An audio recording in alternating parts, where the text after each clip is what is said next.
Teacher के main roles क्या है, क्या रिस्पॉन्सिबिलिटीज हैं ऐसा टीचर की काफी रेस्पॉन्सिबिलिटी होती है। कोई सिर्फ ये बंदा समझे कि टीचर का काम सिर्फ पढ़ाना होता है, तो मैं मानता हूँ सिर्फ पढ़ाना नहीं होता, बहुत सारे उसके रोल्स होते हैं, रेस्पॉन्सिबिलिटी होती है।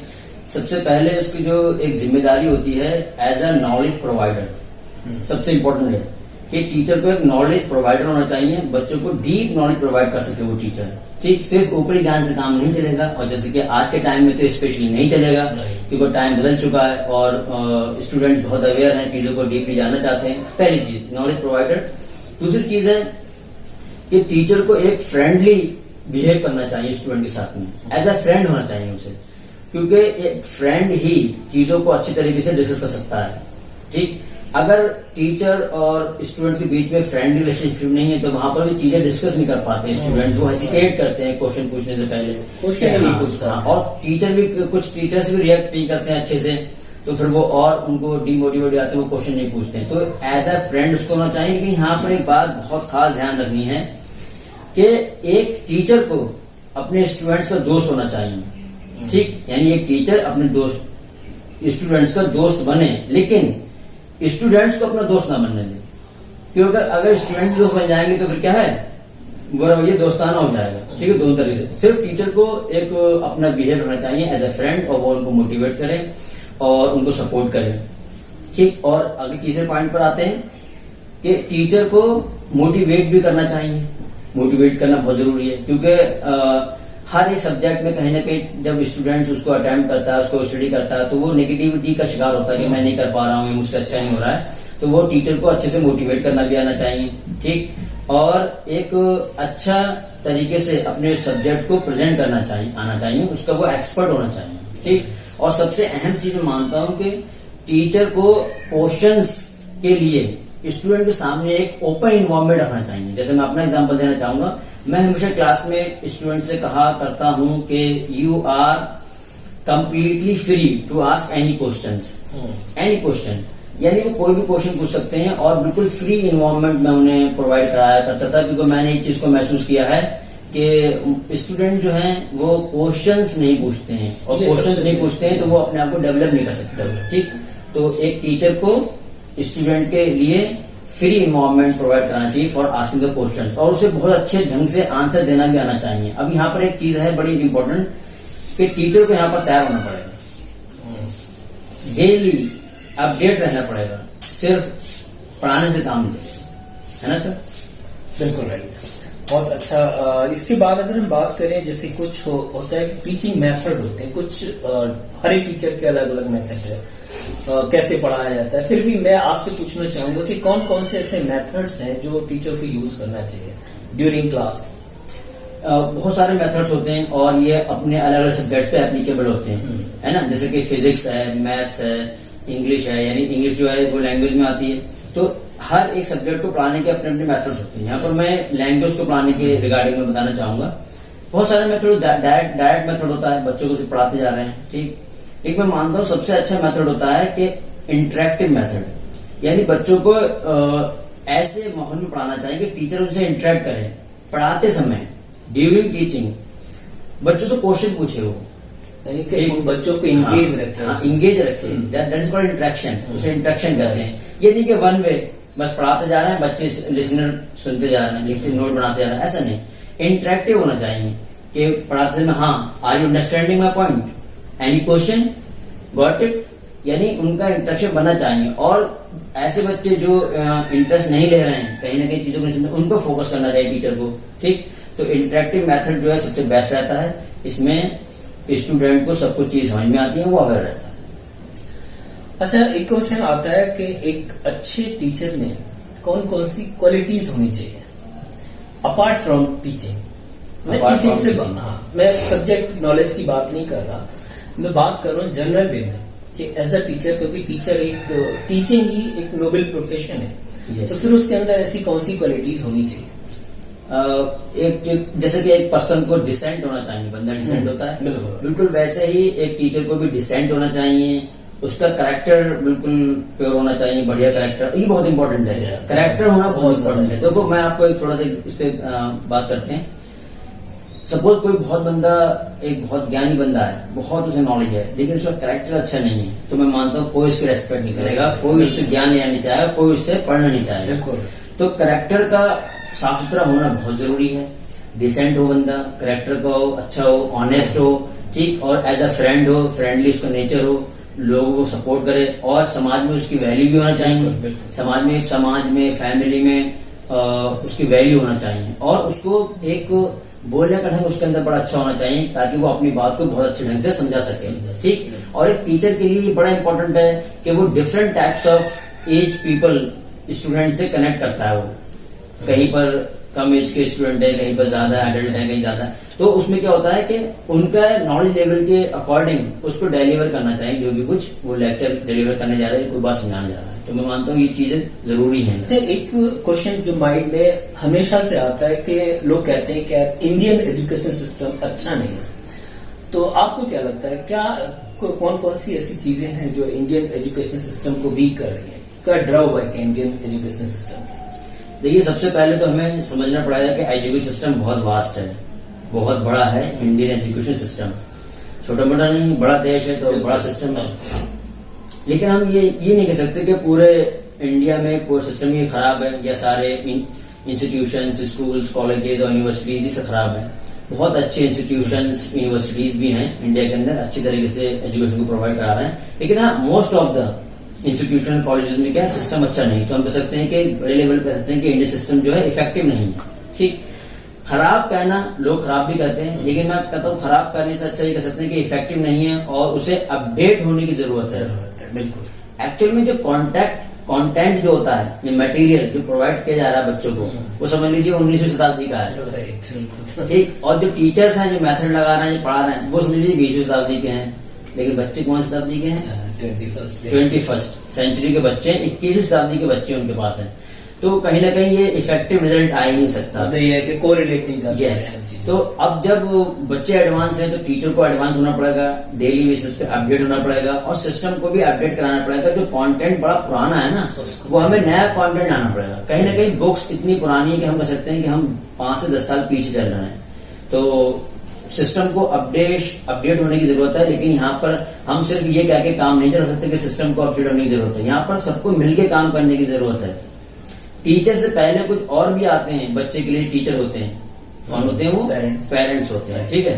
फादर मदर, पहला टीचर होता है फादर, दूसरा मदर, और क्या है फिर टीचर एक्चुअल में। तो ये 3 बंदे जो हैं, फादर मदर टीचर, ये समाज को बदल सकते हैं, ये सिस्टम को बदल सकते हैं, इनके अंदर पावर है।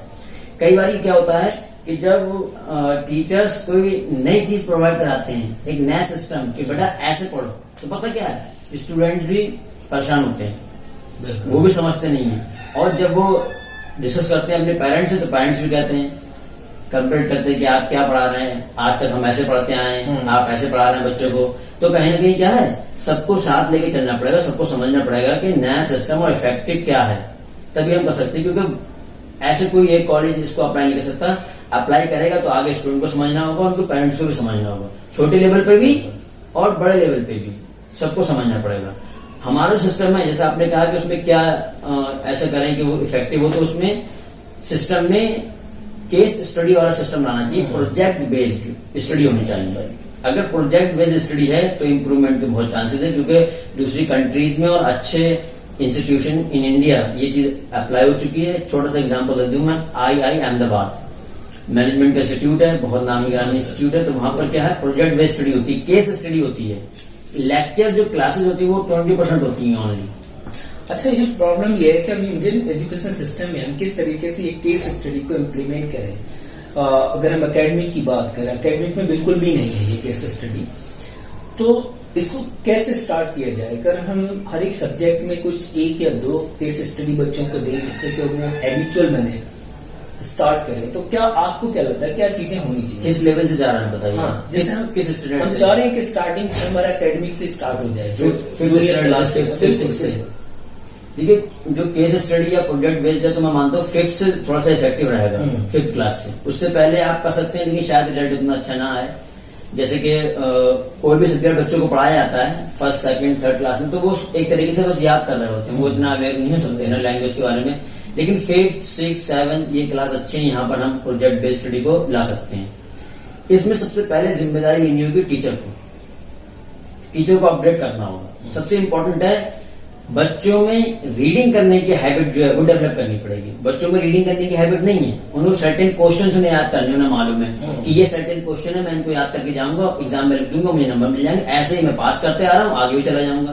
तो कहीं ना कहीं वो जो प्रोजेक्ट बेस्ड स्टडी वो नहीं हो पाएगी। उसमें क्या होता है कि बच्चों को डीप स्टडी करनी है, सेल्फ स्टडी करनी है, पूरा चैप्टर खुद पढ़ना है, समझना है। तो यहाँ पर पहले टीचर को रेस्पॉन्सिबिलिटी लेनी पड़ेगी। टीचर को बच्चों के साथ बैठकर एज ए फ्रेंडली उन टॉपिक को डीप में पढ़ाकर उनकी हैबिट बनानी पड़ेगी, ताकि वो रीडिंग स्किल्स को डेवलप कर सकें। एक बार रीडिंग स्किल्स डेवलप हो जाती है तो चीजें उन्हें समझ में आने लगेंगी, फिर वो खुद कर सकते हैं। अच्छा, एक क्वेश्चन मेरे माइंड में आता है कि कैसे हम ये जाने कि ये हमारा जो हमारा हॉबी है, इसको कैसे हम कन्वर्ट करें प्रोफेशन में। ये हमें कैसे पता लगेगा कि ये हमारे लिए बेस्ट प्रोफेशन हो सकता है, कैसे आइडेंटिफाई करें? जैसे आपने बताया एनालिसिस। किसी की कोई हॉबी है तो अब ये कहना कि वो हॉबी बेस्ट प्रोफेशन होगी नहीं, ये तो नहीं कह सकते। क्या हॉबी है उसके हिसाब से कह सकते हैं, है ना। तो बहुत सारी हॉबी लोगों की होती है, जैसे कि लोगों की हॉबी होती है गार्डनिंग, ठीक, collecting coins, reading books, newspaper, teaching, है ना। अलग अलग तरह की हॉबीज होती हैं, प्लेइंग क्रिकेट, वॉचिंग टेलीविजन। तो बहुत सारी हॉबीज ऐसी हैं वो प्रोफेशन में नहीं कन्वर्ट हो सकती, लेकिन हाँ बहुत सारी हॉबीज ऐसी भी प्रोफेशन में कन्वर्ट हो सकती हैं। तो उसको कैसे कन्वर्ट करेंगे, मैं अपना एग्जाम्पल देकर उसको कर लेते हैं।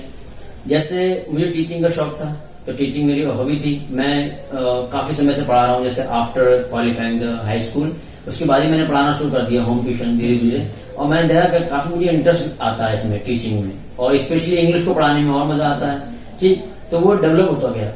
तो जब मैंने देखा कि भाई मुझे इसको प्रोफेशन बनाना, तो मैंने उसको एनालिसिस किया, तो टीचिंग का तो भाई बहुत स्कोप है, और स्पेशली इंग्लिश का तो बहुत ही स्कोप है ना। एकेडमिक लेवल पे भी इंग्लिश के टीचर्स की रिक्वायरमेंट रहती है, और कंपटीशन लेवल पे तो बहुत ही रहती है, समझ लीजिए। क्योंकि मैंने जब इस कंपटीशन की फील्ड में आया तो मैंने एनालाइज किया कि इंग्लिश तो बहुत पढ़ाते हैं लोग, लेकिन कंपटीशन के लेवल पर बहुत कम लोग हैं जो इंग्लिश पढ़ा पाएंगे, ठीक। तो खैर मुझे मैंने अपना एनालाइज किया तो ये काफी मुझे लगा कि इसमें स्कोप है। और एग्जांपल जैसे कि कोई बंदा है, किसी कोई हॉबी है, तो हॉबी को पहले ये एनालाइज करे क्या इससे रिलेटेड कोई प्रोफेशन है, पहले देखे, हाँ ये प्रोफेशन है, उसे मिल जाता है, ठीक, कि मैं इसको कर सकता हूं। तो उससे रिलेटेड वो क्या है, अपनी एजुकेशन ले, अपने आप को सर्टिफाइड बनाए, क्योंकि विदाउट सर्टिफिकेशन क्या उस फील्ड में वो प्रोफेशनली एंटर नहीं कर सकता।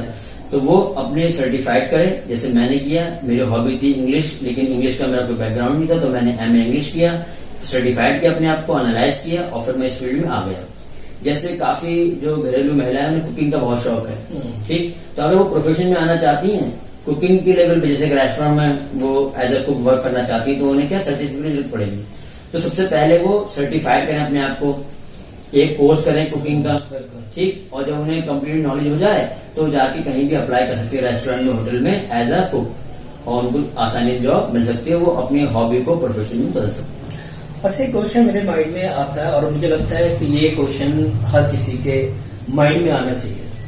जैसे आज के समय में अगर आप देखेंगे, जो बच्चे ग्रेजुएशन कर रहे होते हैं या हाई स्कूल इंटर में भी, वो एक छोटा सा गेस्ट पेपर लेके आते हैं मार्केट से, और उस गेस्ट पेपर में भी इम्पोर्टेंट क्वेश्चन सिलेक्ट कराते हैं, टीचर से अपने ठीक कराते हैं कि सर इसमें इम्पोर्टेंट लगा दीजिए। उसके बाद वो पास आउट होते हैं 40-50% मार्क के साथ, और फिर उसके बाद उनको जॉब नहीं मिलती है। एग्जाम के बाद उनको बहुत परेशानी होती है, जॉब मिलती नहीं, क्योंकि उनके अंदर वो क्वालिटी नहीं है जिसके बेस पर उनको जॉब मिले। तो फिर वो रिस्पॉन्सिबल ठहराते हैं कहीं ना कहीं सिस्टम को। तो इसमें आप थोड़ा सा पॉइंट ऑफ व्यू से आपके अपने, ये बड़ा इंटरेस्टिंग इश्यू कर सकते हैं, इश्यू है। बच्चे अक्सर मेरे पास आते थे, सर ये इसमें इम्पोर्टेंट लगा दीजिए। तो मैंने उनसे बोला था कि एक तो ऑलरेडी गैस पेपर है, ऊपर से निशान लगाओगे तो इसकी और गैस निकाल दोगे। तो यही जो सिस्टम है, this is the weakness of our Indian education system. ये एक कमी है हम सिस्टम की। ये एजुकेशन पैटर्न नहीं है, मैं मानता हूँ। हमने भी पहले के क्लास में हमने भी ऐसी स्टडी की है, लेकिन बाद में हमने रियलाइज किया कि ये सिस्टम अच्छा नहीं है। इसमें नॉलेज कहाँ है, बताइए, कुछ नॉलेज है? कुछ नहीं इसमें। सर्टेन क्वेश्चन आपने याद कर लिया, उसने आंसर दे दिया, और आफ्टर एग्जामिनेशन अगर आप बच्चों से पूछे बेटा क्या लिख कर आए थे, तो मुझे लगता है शायद वो बिल्कुल बता ना पाए कि हम क्या लिख कर आए थे। ठीक, और बाकी तो छोड़िए क्या लिख कर आते हैं। अगर उनको भी कॉपी चेक करने के लिए दी जाए वो वाली, तो वो अपने उस कॉपी में ना पास नहीं करा पाए, नहीं कर पाते। तो इस सिस्टम में क्या होता है, वो कहीं भी एजुकेशन नहीं है, नाम है एजुकेशन सिस्टम और एजुकेशन कहीं नहीं है। ठीक, सिर्फ चल रहा है, काम चल रहा है। ऐसे में क्या होता है, जब वो पढ़ के निकलते हैं, ग्रेजुएट या पोस्ट ग्रेजुएट बन जाते हैं, तो वो बेकार हो जाते हैं, जॉब नहीं मिलती है। ठीक, यही जो है इंडिया में जो है हालत खराब है।